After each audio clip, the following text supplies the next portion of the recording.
Good afternoon. Hope you're having a great Monday so far, or Tuesday, or whatever day it is at the time you're watching this. If you're having a little trouble hearing it, suggest turning up the volume on your computer a little bit so you can hear a little more clearly. Alrighty, let's get into it. Obviously, you guys can tell by the title and the picture on the screen what I'm going to talk about on this one. There's two main subjects I want to talk about. First, we're going to talk about, as you see on the left, that CJ Gardner-Johnson, the former Eagle, Super Bowl starter, ball hawk, has signed with the Detroit Lions. And then I'm going to talk about the Philadelphia 76ers Chicago Bulls game happening later tonight, 7 p.m. at the Wells Fargo Center. And for some of you, if it's Tuesday as the time you're catching this, you already may know that you're probably already know the result of the game. You probably at least saw part of the game or at least checked your computer if you're catching this on Tuesday.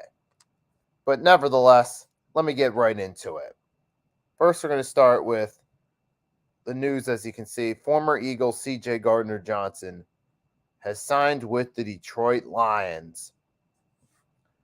I was a little bit taken by surprise by the fact that the Lions. It was kind of interesting. Now, don't get me wrong. I had a feeling CJ Gardner-Johnson was going to be on the out. I knew there's a good chance we might not get him back. As much as I wanted CJ Gardner-Johnson back in an Eagles green uniform, I knew ultimately there was a chance it wasn't going to happen.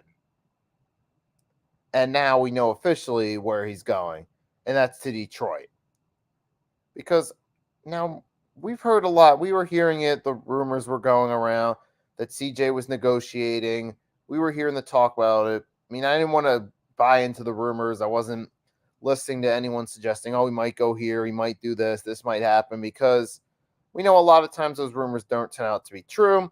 I just go based off the facts and what actually happened. Now we know where he's going, so now we're going to talk about it. But nevertheless, the point is there had been a lot of anticipation building up to where would CJ Gardner-Johnson go. And there was some talk suggesting that he would go back to the Eagles. And I was starting to, what would I look at? I was hoping he would definitely come back. I was hoping he would. And I'm thinking to myself, I hope he comes back. I want to see him back in an Eagles uniform. At the same time, I was realistic enough to know there's a chance he was going to go to the Lions. Now, obviously, as I just said, I would have preferred him back in an Eagles uniform, but at the same time, I saw the writing on the wall that it might happen, so I can't be too upset, and I'm not even shocked by it.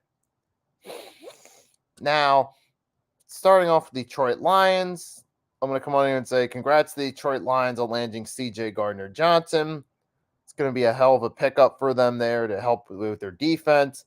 Obviously, we know last year the Lions, one of the biggest things that held them back was defense last year. They did finish with a winning record, but they also had a lot of games that were high scoring that they lost where their defense struggled to basically stop a nosebleed. So obviously that Lions team's looking for an upgrade on the defensive side of the ball. They know they need that. And so far this offseason, they've certainly been making their moves in free agency to ensure that they get that. And now CJ Gardner-Johnson, he's just another piece for that Detroit Lions team. Because he's there along with Aiden Hutchinson going into his second year, the newly acquired Cameron Sutton, Malcolm Rodriguez. Lions defense is certainly looking better. Now for CJ, I'm surprised he took a 1-year deal with the Lions. I thought at first he might have been waiting for a big 4-year contract from someone. And knowing that the Eagles were able to negotiate successfully to keep James Bradbury, Darius Slay, I was thinking he was probably going to go for a bigger deal, but he took a 1-year deal with the Lions. Now, I don't know what it was that made him decide on that right there. I don't know if someone from Detroit, he met with the Lions and he loved the direction they were going in. I don't know if his agent talked with the Lions and sold him on the idea. I don't actually know for sure what's going on with these players and what they're thinking behind it. I don't know if the offer from the Lions salary was better than what he was offered. I don't know what was really going on behind closed doors with his decision. However, hey, he made his decision. Guess he sees some positive, he sees some potential with the Lions and he decided to go there. I mean, ultimately, CJ Gardner-Johnson, I would have liked for him to stay with the Eagles, but at the same time, he's a grown man. He ultimately is going to make the choices that he feels is best for him. Now, will it actually have been the right choice? That part remains to be seen. Obviously, we already got a lot of Eagles fans coming out. They're giving their reaction to it. Some people are going to say that it's a mistake on his behalf, and time will tell if they're right or not. Some people are just going to be some people are more upset about the fact they didn't sign, and you're going to have different reactions to it. I mean, CJ Gardner-Johnson, I wish we would have chose the Eagles, and I wish he would have chose to come back on a one-year deal. But at the same time, hey, you made your choice. Best of luck to you in future endeavors, and thank you for your services with the Eagles. Yeah, so I'm not really too... I'm a little bit disappointed about it. I wanted him back. I wanted him back the most, being that he was still young. I would have preferred him over Darius Slay personally, because Slay, within 3 years, he's going to be 36. So he's getting closer to the end of his career. He's getting closer to the end of his peak years, where CJ Gardner-Johnson still has more mileage left as far as his peak goes. I would have preferred him over Slay if it were up to me. If I had to choose between the two, it's like, Darius, thank you for your services. Nothing against you. And best of luck in your future endeavors. Obviously, though, I'm not in charge, so I did not make that decision. Hence why Darius Slay's back and CJ Gardner-Johnson's going to be holding up a Lions uniform. But man, I can't... Yep.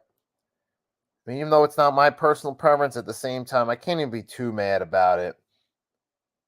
I pretty much said everything I was going to, but we'll have to see how CJ Gardner-Johnson does, though. Although he will be, especially as a ball hawk, he'll be an upgrade for the Lions on their defense for sure. He'll certainly be an upgrade compared to what the Lions had. Now, will this be an upgrade or downgrade for CJ Gardner-Johnson? I think in the immediate future, it's a downgrade. I think, personally, it's a downgrade for them.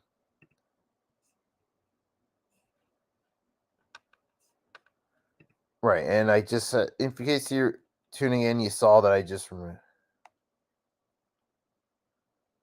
a comment. It looked like there was a bot comment. Wait. Sure, was that a... But yeah, as we see, that's what I was saying. CJ Gardner-Johnson, obviously he made his choice. Now, this might be a downgrade for him, I'm thinking, at least in the immediate future, going from where he was with the Eagles to a Lions team that could maybe just find their niche on defense. But then again, with some of the so far the Lions, okay. Because I'm looking at it, on paper, it seems like, yeah, this is a downgrade for CJ Gardner-Johnson, but we still have to wait and see. And the Lions can make another big splash or two on defense, possibly in the draft, or maybe during this week in free agency that can make their defense even stronger. So it's too early to say whether this is a downgrade for him or not. Even though on paper, my immediate reaction is to say, okay, yeah, it's a downgrade for CJ Gardner-Johnson, Detroit over Philly. But ultimately, time will tell on that one. Now, for the Lions, this is obviously an upgrade on the flip side, and I'm sure they're happy about this move as an organization. It'll definitely give them some help in the secondary, which they desperately need, which they struggled with last year. As long as he doesn't suffer a serious injury, he should definitely help them out. So congrats to the Detroit Lions, and if you're a Lions fan, you catch this. As long as he's on the field, you're going to be happy with the results he produces. I'm going to tell you that right now. But now for the Eagles, though, here's the thing. You lost your young star player from last year. Yes, you still have James Bradbury, and you still have Darius Slay. Now, with Slay, you're not sure, is he going to start to fall off a little bit going into next year, or... See, that's the question we got right there. Now, what do the Eagles do now with CJ Gardner-Johnson gone? What move do they make? What do they do with safety? Are they going to draft with their first draft pick to replace him? Are they still going to look at the free agent market? Or are they going to try to pull off a trade? Is Howie have something planned like he did last year? That's the ultimate question now for the Eagles. Where do they go from here with their secondary? What do they do to try to fill that gap? We will have to see. So, Howie Roseman, you pulled off some magic last offseason. You're going to have to do it again this year now. You're going to have pull off some different type of magic. But yeah, ultimately, we're going to have to wait and see what Howie Roseman has planned. And it's hard to tell because last year, the A.J. Brown move, the C.J. Gardner-Johnson moves, those moves were unpredictable. We didn't see them coming, meaning there's a good chance there could be something else unpredictable coming on the way from one Mr. Howie Roseman. However, time will tell on that. We will still have to see what happens from there. And we still got this week to see ultimately what happens with the free agency side of things. And now I'm about to switch gears for a second. I'm about to talk about something else. So I talked about the Eagles right now. And obviously, as you can tell by the title, it's not the only Philadelphia sports-related thing I'm going to talk about. I'm going to talk a little about the 76ers. Now, as of this time, 11:58 a.m. Eastern Standard Time, as of the time I'm speaking, the 76ers are on an 8-game win streak, and they're headed into a home matchup versus the Bulls tonight at the Wells Fargo Center, looking to extend that to 9 games.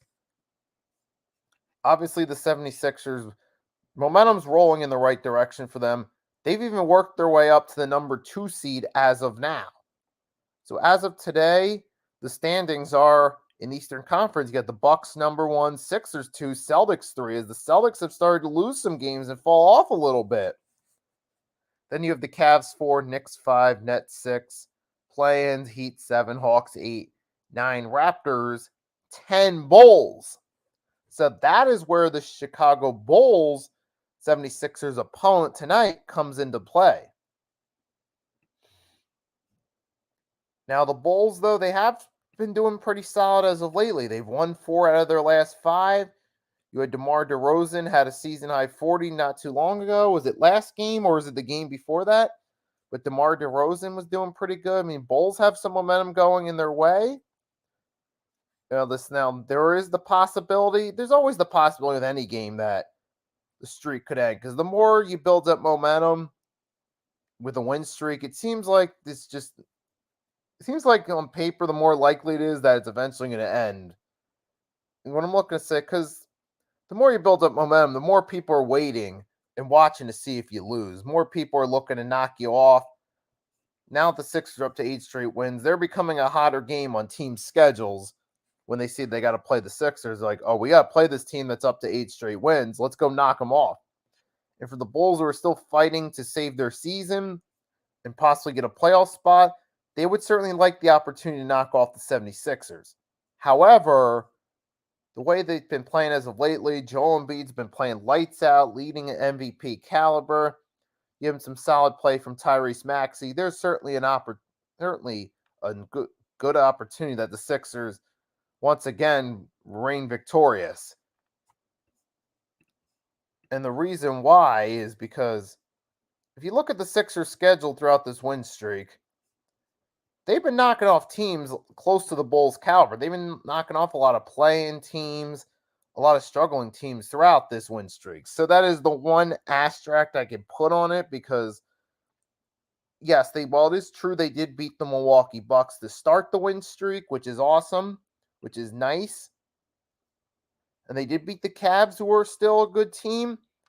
That's nice. However, at the same time, a lot of their wins have also come against teams like the Pacers.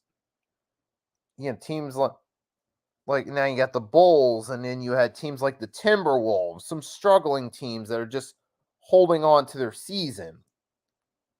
I mean, not to take away from the fact that the Sixers are winning a whole bunch of games, but that does play a factor too. And because that plays a factor, and the Bulls are in a similar position to teams like the Timberwolves, this team the Sixers already handily knocked off, on paper, the Sixers should be able to take care of business again against the Bulls. And the Bulls are right on par for a 76ers victory tonight. Now, however, sometimes you never know. one team could be the favorite, but then come game time, a shock could happen. A team could pull off an unlikely upset. Sometimes it happens, but we will ultimately have to wait and see. Now, this should be a win here for the 76ers. They should go in, take care of business. Granted, the Bulls have been playing better as of lately, trying to fight to save their season. Rosen's been playing pretty good. DeMar DeRozan, that is, but I still think Sixers are the better all-around team, and the way momentum's going in their favor, they should be able to carry this momentum over to a win tonight.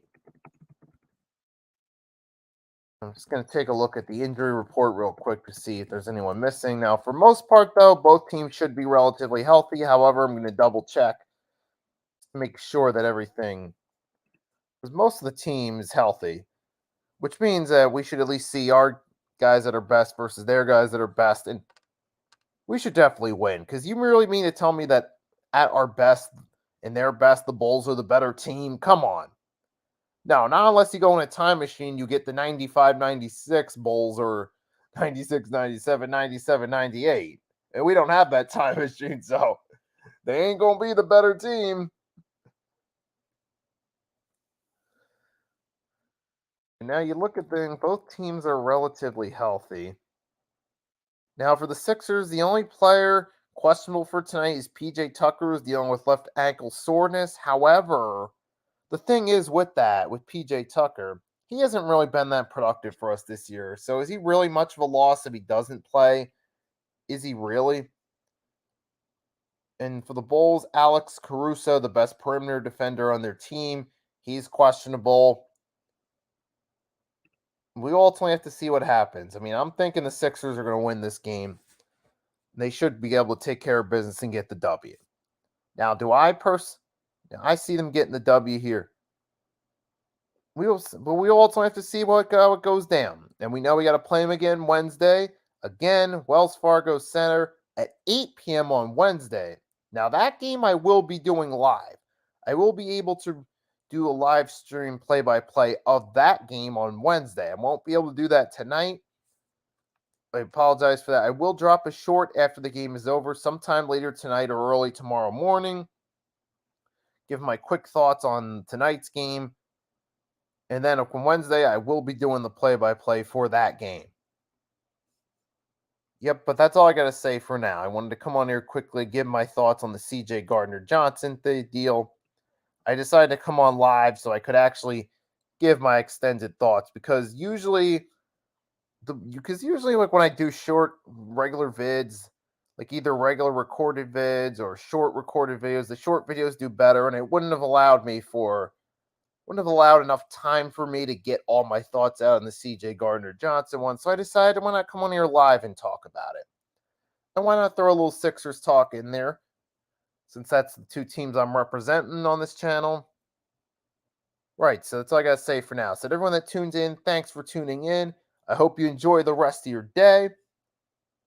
And if you haven't done so already, please do me a favor, drop a like, and subscribe on the YouTube side if you haven't done so already. And until next time, Nicky Stees signing out. Peace.